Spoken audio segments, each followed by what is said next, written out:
రాష్ట్రంలోని చిన్నారులలో పోషకాహార లోపాన్ని అధిగమించేందుకు ప్రభుత్వం ప్రత్యేక కార్యాచరణ సిద్ధం చేస్తుంది. అంగన్వాడీ కేంద్రాలకు పూర్వ ప్రాథమిక విద్య కోసం వచ్చే పిల్లలందరికీ తప్పనిసరిగా పాలు ఇవ్వనుంది. ఉదయం వేళలలో అల్పాహారం అందించనుంది.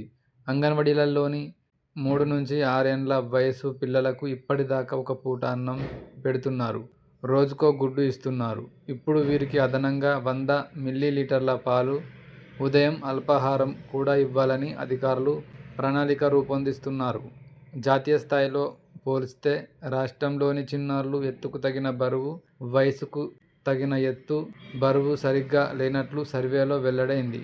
ఈ లోపాన్ని అధిగమించేందుకు పలు కార్యక్రమాలను, పోషకాహార ప్రణాళికను ప్రభుత్వం సిద్ధం చేస్తుంది. కౌమార బాలికలకు చిరుధాన్యాలు, పల్లి చిక్కీలు ఇస్తున్న ప్రభుత్వం కొత్తగా అదనపు పోషకాహారం ఇవ్వాలని భావిస్తుంది. ఈ మేరకు 100 రోజుల న్యూట్రిషన్ మిషన్ ప్రకారం నిర్వహించనుంది.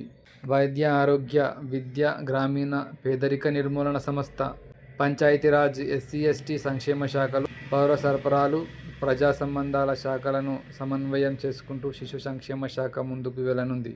ఈ ఏడాదికి తగ్గింపు లక్ష్యాలివి: ఎత్తుకు తగిన బరువు లేకపోవడం 21.7% నుంచి 16.7%కి, రక్తహీనత 70% నుంచి 60%కి, వయసుకు తగిన ఎత్తు లేకపోవడం 33.1% నుంచి 30.1%కి, వయసుకు తగిన బరువు లేకపోవడం 31.8% నుంచి 25.8%కి తగ్గింపు లక్ష్యాలివి.